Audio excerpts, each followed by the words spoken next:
White Fang by Jack London, Part 2, Chapter 5, The Law of Meat. The cub's development was rapid. He rested for 2 days, and then ventured forth from the cave again. It was on this adventure that he found the young weasel whose mother he had helped eat, and he saw to it that the young weasel went the way of its mother. But on this trip he did not get lost. When he grew tired, he found his way back to the cave and slept, and every day thereafter found him out and ranging a wider area. He began to get accurate measurement of his strength and his weakness, and to know when to be bold and when to be cautious. He found it expedient to be cautious all the time, except for the rare moments when, assured of his own intrepidity, he abandoned himself to petty rages and lusts. He was always a little demon of fury when he chanced upon a stray ptarmigan. Never did he fail to respond savagely to the chatter of the squirrel he had first met on the blasted pine, while the sight of a moose-bird almost invariably put him into the wildest of rages, for he never forgot the peck on the nose he had received from the first of that ilk he encountered. But there were times when even a moose-bird failed to affect him, and those were times when he felt himself to be in danger from some other prowling meat-hunter. He never forgot the hawk, and its moving shadow always sent him crouching into the nearest thicket. He no longer sprawled and straddled, and already he was developing the gait of his mother, slinking and furtive, apparently without exertion, yet sliding along with a swiftness that was as deceptive as it was imperceptible. In the matter of meat, his luck had been all in the beginning. The 7 ptarmigan chicks and the baby weasel represented the sum of his killings. His desire to kill strengthened with the days, and he cherished hungry ambitions for the squirrel that chattered so volubly, and always informed all wild creatures that the wolf cub was approaching. But as birds flew in the air, squirrels could climb trees, and the cub could only try to crawl unobserved upon the squirrel when it was on the ground. The cub entertained a great respect for his mother. She could get meat, and she never failed to bring him his share. Further, she was unafraid of things. It did not occur to him that this fearlessness was founded upon experience and knowledge. Its effect on him was that of an impression of power. His mother represented power, and as he grew older he felt this power in the sharper admonishment of her paw, while the reproving nudge of her nose gave place to the slash of her fangs. For this, likewise, he respected his mother. She compelled obedience from him, and the older he grew the shorter grew her temper. Famine came again, and the cub with clearer consciousness knew once more the bite of hunger. The she-wolf ran herself thin in the quest for meat. She rarely slept any more in the cave, spending most of her time on the meat trail, and spending it vainly. This famine was not a long one, but it was severe while it lasted. The cub found no more milk in his mother's breast, nor did he get one mouthful of meat for himself. Before he had hunted in play, for the sheer joyousness of it. Now he hunted in deadly earnestness, and found nothing. Yet the failure of it accelerated his development. He studied the habits of the squirrel with greater carefulness, and strove with greater craft to steal upon it and surprise it.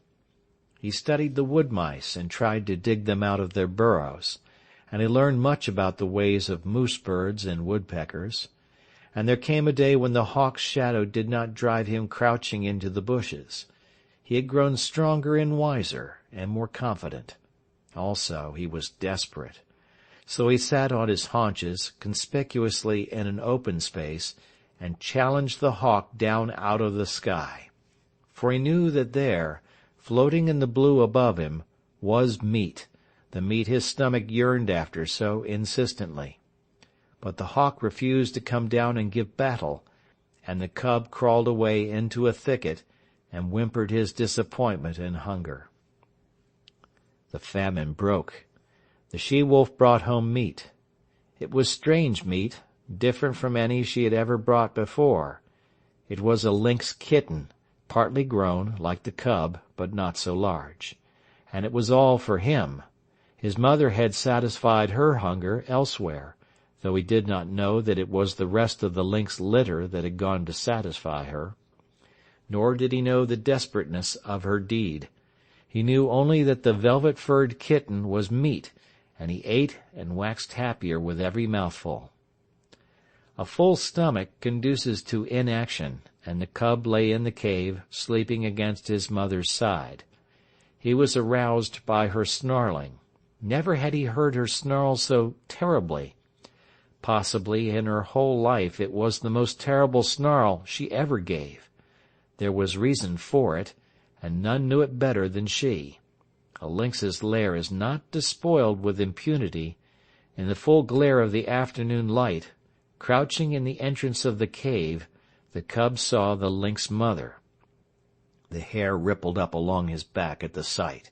Here was fear, and it did not require his instinct to tell him of it. And if sight alone were not sufficient, the cry of rage the intruder gave, beginning with a snarl and rushing abruptly upward into a hoarse screech, was convincing enough in itself. The cub felt the prod of the life that was in him, and stood up and snarled valiantly by his mother's side. But she thrust him ignominiously away and behind her. Because of the low-roofed entrance, the lynx could not leap in, and when she made a crawling rush of it, the she-wolf sprang upon her and pinned her down.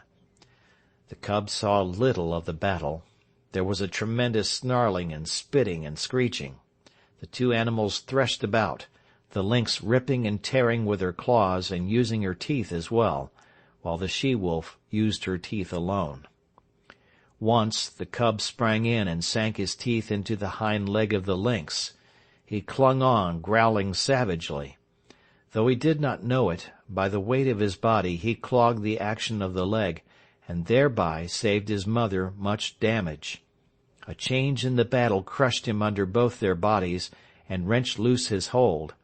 The next moment the two mothers separated, and, before they rushed together again, the lynx lashed out at the cub with a huge forepaw that ripped his shoulder open to the bone and sent him hurtling sidewise against the wall.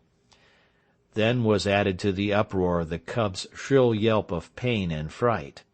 But the fight lasted so long that he had time to cry himself out and to experience a second burst of courage, and the end of the battle found him again clinging to a hind leg and furiously growling between his teeth.